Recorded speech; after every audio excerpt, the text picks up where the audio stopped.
Dear student, how are you? प्रिय विद्यार्थियों, आप कैसे हो?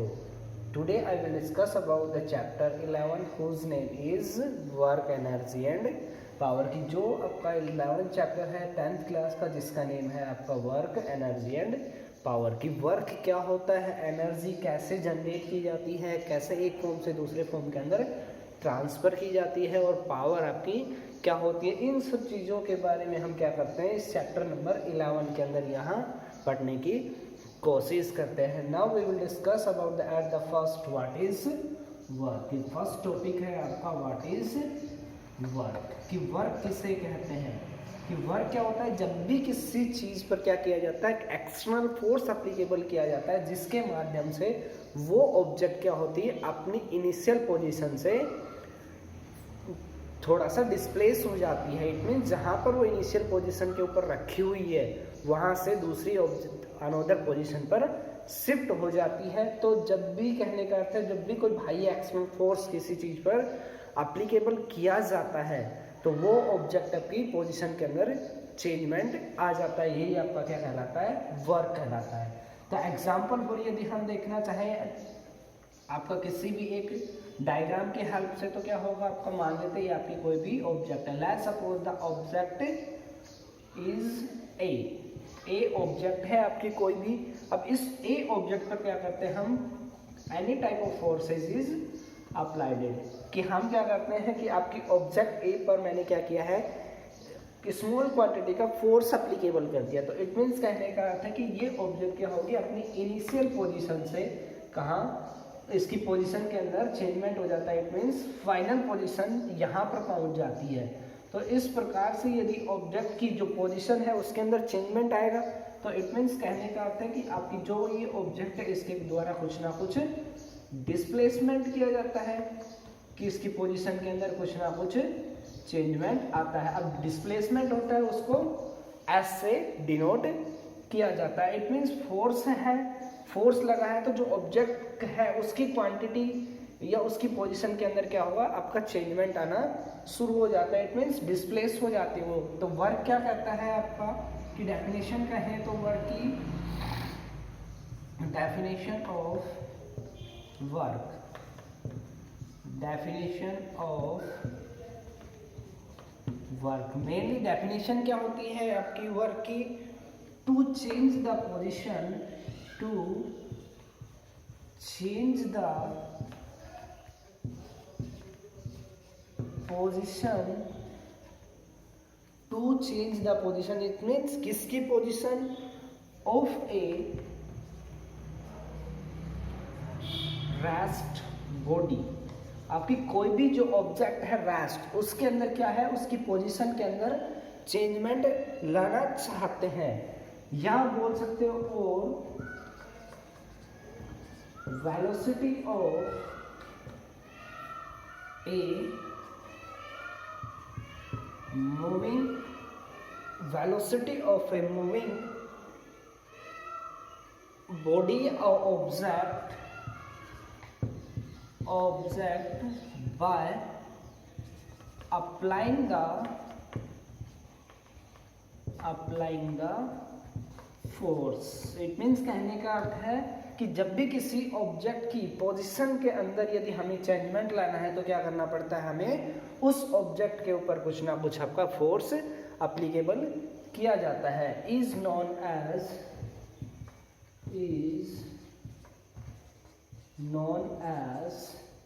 वर्क, ये आपका क्या कहलाता है, वर्क कहलाता है। तो कहने का अर्थ है कि आपकी जो पोजीशन है ऑब्जेक्ट की, यदि उसके अंदर क्या होता है, चेंजमेंट लाया जाता है, कब, जब उसके ऊपर कुछ ना कुछ आपका क्या किया जाता है, फोर्स अप्लीकेबल किया जाता है। तो उस कंडीशन के अंदर ऑब्जेक्ट होती है वो अपनी इनिशियल पोजीशन से क्या होती है, थोड़ा सा डिस्प्लेस हो जाती है। तो ये आपका क्या है, वर्क की डेफिनेशन है। कहने का अर्थ to change the position of an rest body, कि जो रेस्ट बॉडी है उसके अंदर किस प्रकार से हम चेंजमेंट लाना चाहते हैं, बाय अप्लाइंग फोर्सेज, फोर्स को अप्लीकेबल कर, इज नोन एज वर्क। तो वर्क क्या कहता है आपका, कि work is equal to the product of product of force and displacement. ये कहने का अर्थ है आपका जो वर्क रहेगा वो किसके इक्वल रहेगा, product of force, it means आपका जो F रहेगा उसका और डिस्प्लेसमेंट S, इन दोनों का क्या रहेगा, प्रोडक्ट रहेगा, वो आपका क्या कहलाएगा, वर्क। तो we can say work is force into displacement, कि आपका जो वर्क है वो क्या रहेगा, फोर्स इनटू डिस्प्लेसमेंट के इक्वल। तो it means W equals to F into S के इक्वल। ये हमारे पास क्या है, वर्क का मेन फॉर्मूला प्राप्त हो जाता है। यहाँ से यदि मैं कहूँ कि आपकी जो ऑब्जेक्ट है उसके ऊपर यदि फोर्स की क्वांटिटी को चेंजमेंट करना चाहते हैं तो साथ में उस ऑब्जेक्ट के द्वारा किया गया डिस्प्लेसमेंट भी क्या होता है, आपका वेरिएबल हो जाता है। तो ये मान लेते हैं आपका कोई भी ऑब्जेक्ट है कि उसके ऊपर आपने क्या किया है, किसी भी एंगल से आपने क्या किया है, फोर्स को अप्लीकेबल किया है। तो उस कंडीशन के अंदर क्या होता है, आपका जो फोर्स का कंपोनेंट होता है वो वहाँ पर जनरेट हो जाता है। उस कंडीशन के अंदर हम देखेंगे आपका वर्क डन का फॉर्मूला क्या प्राप्त होता है। तो आपका नेक्स्ट है आपका क्या, कि when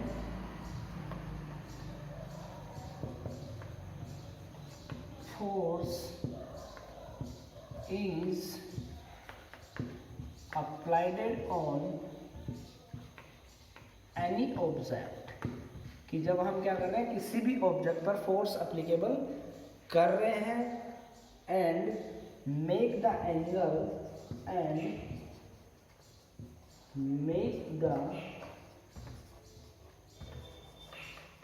with horizontal,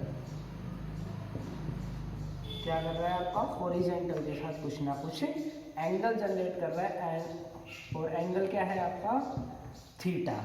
then work done equals to then force.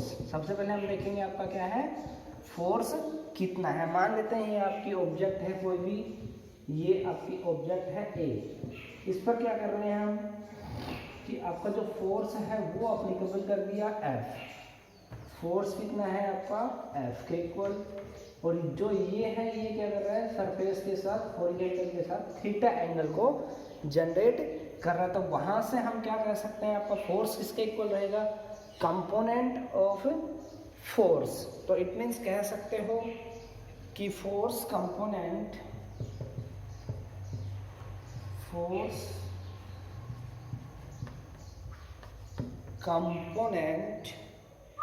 in the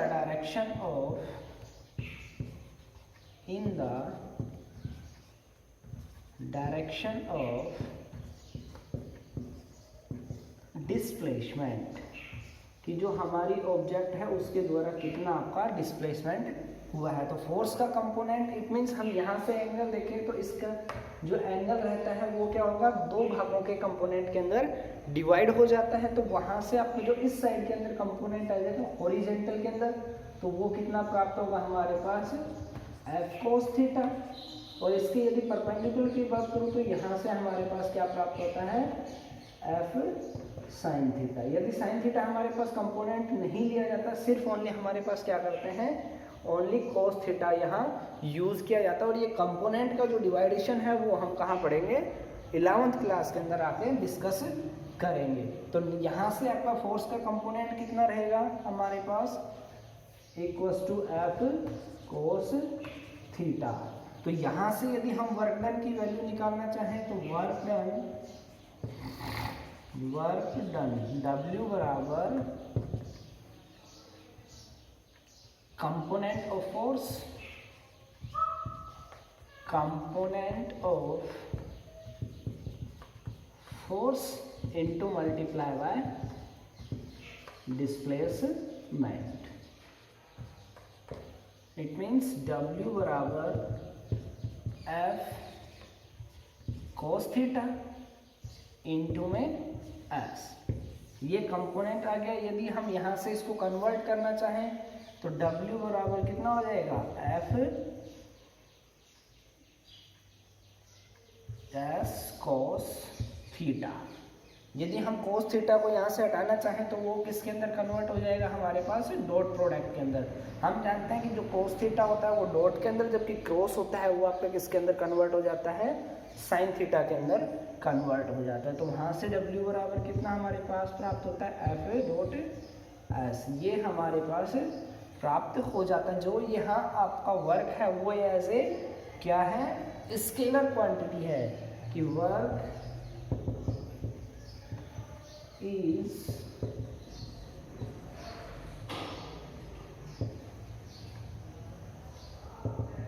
scalar quantity. Here work is a scalar quantity and work is depend upon the value of angle. It means work depend upon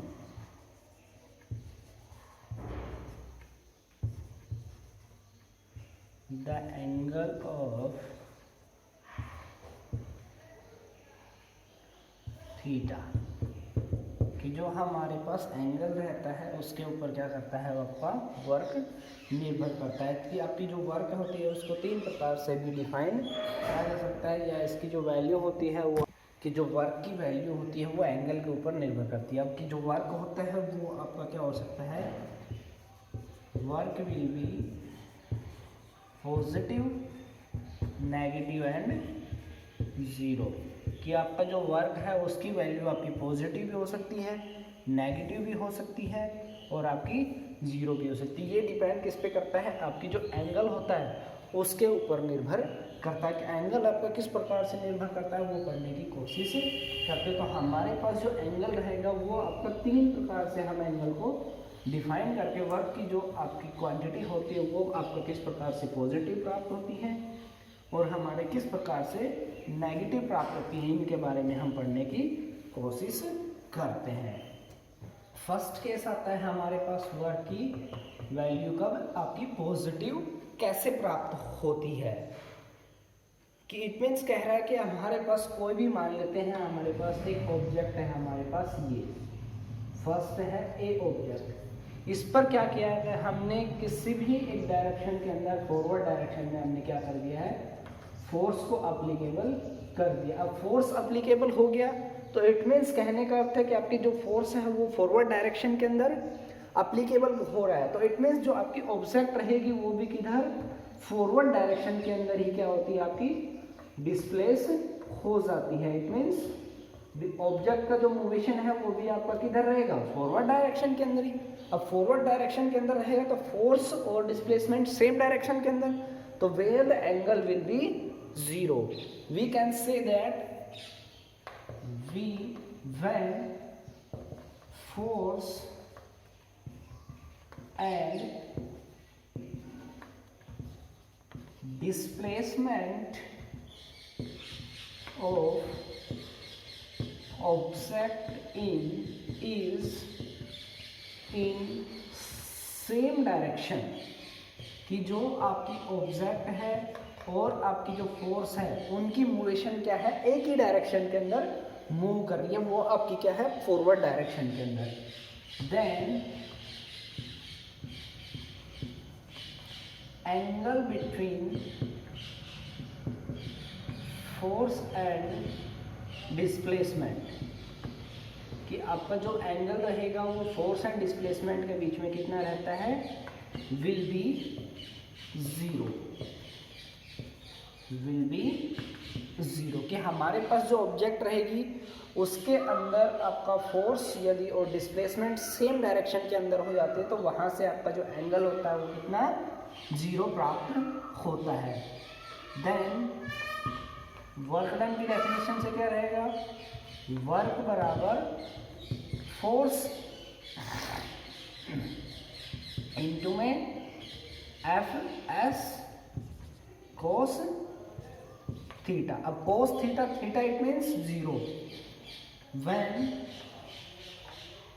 theta equals to 0 degree, then W बराबर F S cos 0। अब we know that about cos 0, cos 0 कितना होता है हमारे पास equals to 1, कि हमारे पास हमें पता है कि जो cos 0 की वैल्यू होती है वो हमें ऑलवेज हमारे पास 1 प्राप्त होती है। तो यहाँ से हम क्या करेंगे, W बराबर वैल्यू पुट करें एफ एस cos 0 इंटू में 1, तो W बराबर एफ एस, ये हमारे पास पॉजिटिव वैल्यू प्राप्त वर्क की हो जाती है। तो इस प्रकार से यदि आपका एंगल क्या होता है, 0 होता है, तो वहाँ से आपका cos 0 की वैल्यू कितनी होती है, 1। अब एंगल 0 कब होगा, जब हमारे पास ऑब्जेक्ट है, उसके ऊपर फोर्स एंड आपका डिस्प्लेसमेंट है या मोशन ऑफ एन ऑब्जेक्ट, वो क्या है, सिर्फ एक ही डायरेक्शन के अंदर, तो वहाँ से आपके जो एंगल की वैल्यू होती है वो ऑलवेज 0 प्राप्त होती है। तो उस कंडीशन के अंदर हमारे पास जो वर्क डन है वो हमारे पास कैसा प्राप्त होता है, पॉजिटिव। ये फर्स्ट केस। सेकंड केस के अंदर पढ़ते हैं हमारे पास कि हमारा जो ऑब्जेक्ट है वो क्या है, ए, उसके ऊपर हमने फोर्स तो लगाया किधर, बैकवर्ड डायरेक्शन के अंदर, बैकवर्ड डायरेक्शन में अपने फोर्स लगा दिया, लेकिन जो ऑब्जेक्ट का मोशन है वो आपका क्या है, फॉरवर्ड डायरेक्शन के अंदर है। इट मीन्स कहने का अर्थ है कि आपकी जो ऑब्जेक्ट है वो आपकी किधर, फॉरवर्ड डायरेक्शन के अंदर अप्लीकेबल हो रही है, मोशन के अंदर जा रही है, लेकिन फोर्स हम क्या लगा रहे हैं, बैकवर्ड डायरेक्शन के अंदर। तो उस कंडीशन के अंदर जो हमारा एंगल रहेगा फोर्स एंड डिस्प्लेसमेंट के बीच में, वो हमारे पास कितना प्राप्त होता है, 180 डिग्री प्राप्त होता है। तो we can say that when force is applied on object in backward direction,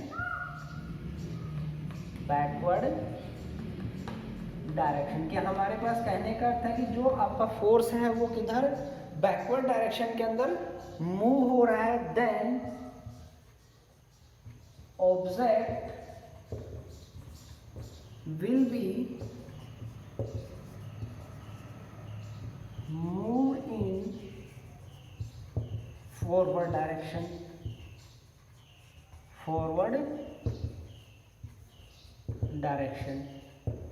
it means यहां से एंगल कितना जनरेट होगा, एंगल तो हमारे पास हो गया बैकवर्ड डायरेक्शन के अंदर, then angle between forces, then angle between force and displacement will be 180 degree, कि हमारे पास जो ऑब्जेक्ट है उसके अंदर आपका जो एंगल रहेगा वो कितना प्राप्त होता है, 180 डिग्री प्राप्त होता है। यदि हम यहाँ से निकालना चाहें वर्क के फॉर्मूले से कि हमारे पास जो वर्क डन है वो कैसा प्राप्त होएगा, पॉजिटिव या नेगेटिव, वो हम देखने की कोशिश करते हैं। कि यहाँ से यदि मैं कहूँ कि आपका work when theta equals to 180 degree, then work बराबर फोर्स इनटू में डिस्प्लेसमेंट। अब फोर्स के अंदर कंपोनेंट कितना है वो हमें देखना होगा, तो W बराबर एफ एस कोस 180, और हम जानते हैं हमारे पास जो कोस 180 प्राप्त होता है वो कितना प्राप्त होता है, जस्ट अपोजिट ऑफ कोस 0। तो कोस 0 की वैल्यू हमारे पास कितनी थी, +1, तो यहाँ से हमारे पास जो कोस 180 की वैल्यू होती है वो कितनी प्राप्त हो जाती है, -1 के equal.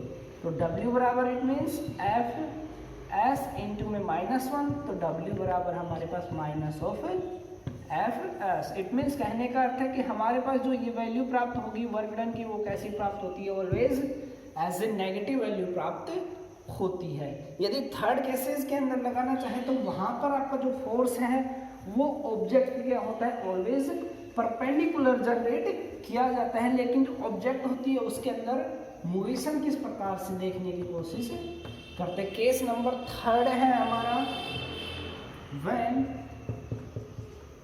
Force is applied on object applied it on object perpendicular, then angle between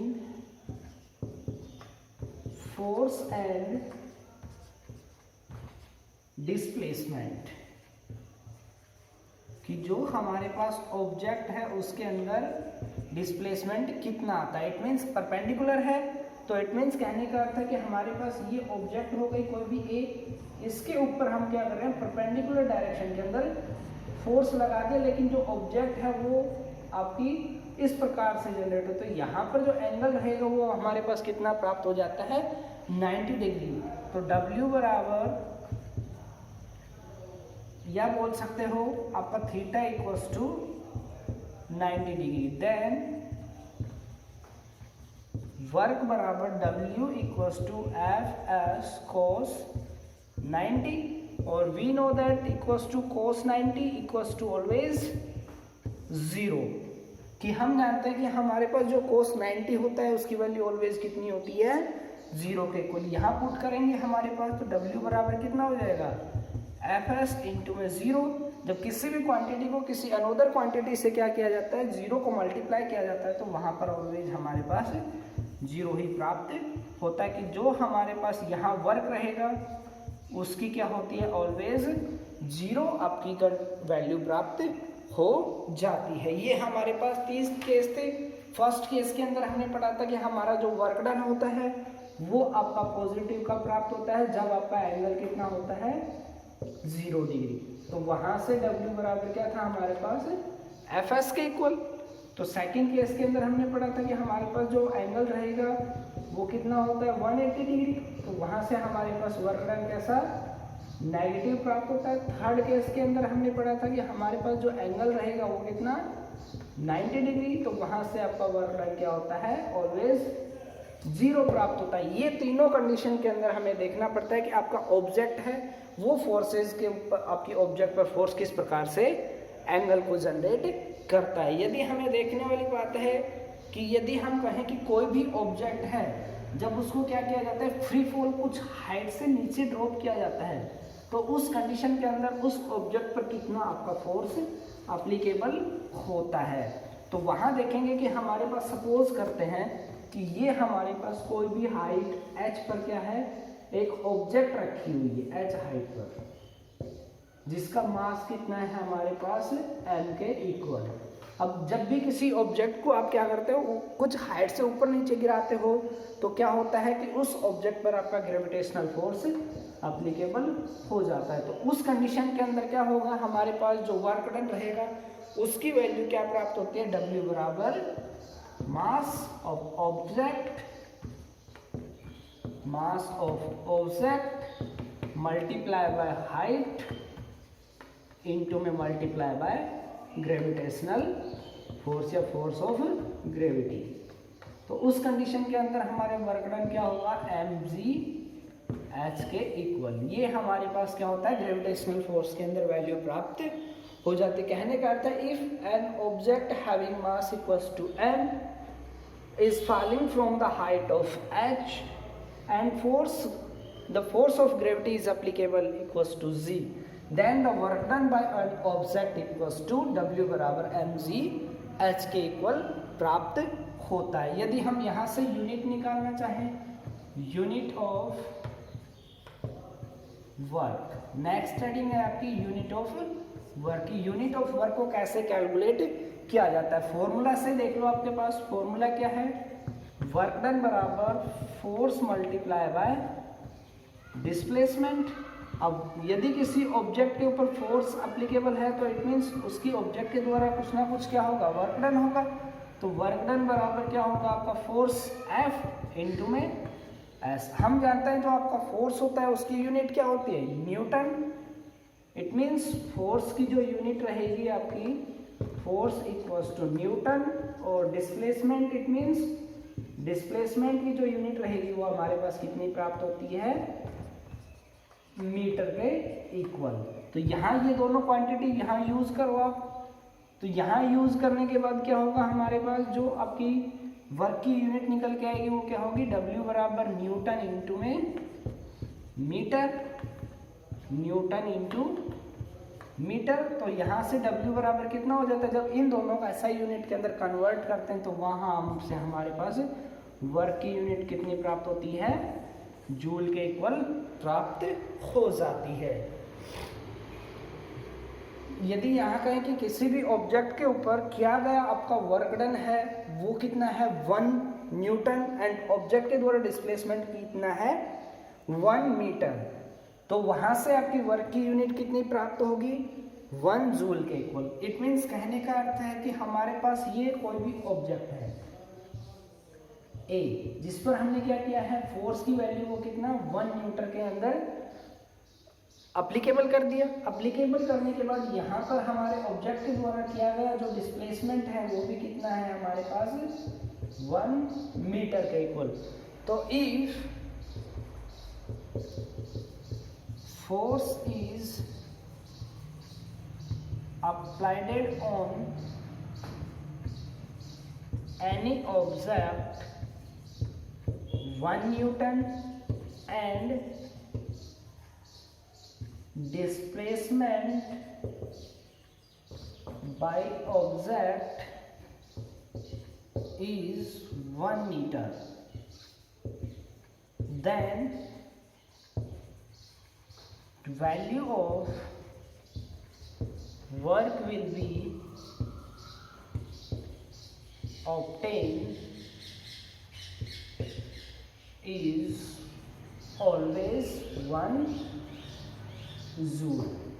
तो इट मीन्स कहने का अर्थ है कि F बराबर में 1 न्यूटन एंड S बराबर में 1 मीटर, देन वर्क W बराबर 1 न्यूटन इंटू 1 मीटर, तो इट मीन्स 1 जूल के इक्वल ये हमारे पास वैल्यू प्राप्त हो जाते। यदि यहाँ हम जूल को यदि किसके अंदर आर्क के अंदर कन्वर्ट करना चाहें तो वहाँ से प्रोसेसिंग कैसे आपकी संभव हो पाती है। तो यहाँ से हमारे पास प्राप्त हो गया कि हमारे पास जो वर्क की यूनिट होती है वो कितनी प्राप्त होती है आपकी जूल के इक्वल। तो जूल के इक्वल कब प्राप्त होगी, जब हमारे पास जो फोर्स है उसकी यूनिट क्या हो न्यूटन और आपका जो ऑब्जेक्ट के द्वारा किया गया डिस्प्लेसमेंट की क्या है वो आपका क्या हो मीटर के अंदर। तो वहाँ से हमारे पास जो वर्क की यूनिट होती है वो कितनी कैलकुलेट होती है 1 जूल के इक्वल प्राप्त हो जाते हैं। यदि हम वर्क है उसको आर्क के अंदर कन्वर्ट करना चाहें तो हमारे पास जो वर्क है वो हम जानते हैं फोर्स मल्टीप्लाई बाय डिस्प्लेसमेंट। अब फोर्स है, फोर्स किसके इक्वल होता है आपका न्यूटन के इक्वल, तो W बराबर न्यूटन इंटू में मीटर। अब न्यूटन इंटू मीटर, अब 1 न्यूटन किसके इक्वल होता है 1 newton equals to always 10 to power 5, 10 to power 5 किसके इक्वल डाइन के इक्वल, ऑलवेज डाइन के इक्वल। यदि यहाँ हम और 1 मीटर किसके इक्वल होता है 100 सेंटीमीटर। यदि यहाँ से ये दोनों वैल्यू यहाँ पुट करें तो W बराबर कितना अपने पास 10 टू पावर 5 डाइन इंटू में 100 सेंटीमीटर। तो W बराबर कितना हो गया 10 to power 7 dyne into centimetre, dyne into में सेंटीमीटर। जब इसको कन्वर्ट करते हैं तो हमारे पास क्या प्राप्त होता है 10 टू पावर 7 आर्क के इक्वल प्राप्त हो जाता है। ये भी जो वैल्यू है वो भी हमारे कहीं ना कहीं न्यूमेरिकल के अंदर प्रयोग में आती है। यदि हम कहें कि 1 joule is always 10 to power 7 erg के इक्वल ऑलवेज हमें प्राप्त होती है। ये आपका पूरा प्रोसेसिंग वर्क के ऊपर। यदि न्यूमेरिकल देखना चाहें तो न्यूमेरिकल देखने की कोशिश करते हैं कि कोई भी ऑब्जेक्ट है उस पर किसी प्रकार का कोई भी फोर्स लगा देते हैं। जैसे सपोज करते हैं हमारे पास क्या है कोई भी ऑब्जेक्ट है, ये ए ऑब्जेक्ट है जिसके ऊपर हमने कितना फोर्स इक्वल्स टू 10 या आपका 20 न्यूटन अप्लीकेबल कर दिया और ऑब्जेक्ट के द्वारा किया गया डिस्प्लेसमेंट कितना है वो आपका है इट मीन्स 10 मीटर के इक्वल। तो वहां से हमें कैलकुलेट करना है। तो कहेगा question force is applied on any object, force is applied on any object कितना है 20 newton and displacement by object is 10 metre. Calculate the value of work की वैल्यू हमें क्या करनी है, कैलकुलेट करनी है. तो फॉर्मूला की हेल्प से देखो आप, W बराबर फोर्स इंटू में डिस्प्लेसमेंट. तो वहां से हमारे पास क्या होगा, W बराबर फोर्स कितना है 20 न्यूटन, 20 इंटू 10 मीटर. तो यहाँ से W बराबर कितना आ जाएगा 200 जूल के इक्वल प्राप्त हो जाता है. ये हमारे पास एक सिंपल सा न्यूमेरिकल था. अब थोड़ा सा वहाँ देखते हैं कि जहाँ पर हमारे पास क्या होता है कि जो आपकी एंगल बनाया हुआ है सरफेस के साथ, उस केस के अंदर हमारे पास किस प्रकार से ऑब्जेक्ट की वैल्यू की वर्क की कितनी उस पर अप्लीकेबल हो रही है वो कैलकुलेट करने की कोशिश करते हैं. कि कोई भी हमारे पास कह रहा है कि कोई भी नेक्स्ट न्यूमेरिकल है हमारे पास नंबर 2 कि हमारे पास जो ऑब्जेक्ट है ये है ऑब्जेक्ट ए. इसका क्या कर रहे हैं, सरफेस के साथ मान लेते हैं न्यूटन.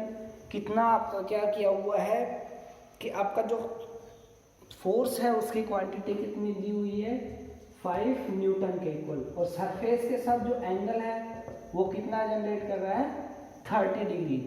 तो उस कंडीशन के अंदर हमारा क्या करना पड़ेगा कि हमें जो ऑब्जेक्ट के द्वारा कितना आपका वर्क डन किया जाता है या ऑब्जेक्ट का जो डिस्प्लेसमेंट है वो भी हमें क्या कर रखा है, दे रखा है. कितना है कि आपकी ऑब्जेक्ट का जो डिस्प्लेसमेंट है वो आपका फाइनल से इनिशियल पोजीशन के अंदर कितना है 20 न्यूटन के इक्वल है. गिवन दैट क्या क्या दिया हुआ है हमारे पास, गिवन दैट सबसे पहले देखेंगे सॉल्यूशन के अंदर कि हमारे पास गिवन क्या क्या है. फोर्स कितना है हमारे पास, फोर्स F बराबर कितना है 5 न्यूटन के इक्वल. एंगल कितना है हमारे पास, एंगल थीटा इक्वल टू कितना है 30 डिग्री. और डिस्प्लेसमेंट कितना है हमारे पास, डिस्प्लेसमेंट इक्वल टू 20 मीटर. क्या कैलकुलेट करना है हमें, वर्क. तो ये हमें वर्क है उसकी वैल्यू को कैलकुलेट करना है. तो वर्क के फॉर्मूले से देखें तो वर्क बराबर फोर्स, एंगल दिया हुआ है तो कंपोनेंट ऑफ फोर्स इनटू में डिस्प्लेसमेंट. तो वहां से हमारे पास W बराबर कितना प्राप्त होगा, तो F cos थीटा. हमें ये दिया हुआ है cos थीटा की वैल्यू दी हुई है कितनी है 30 डिग्री. F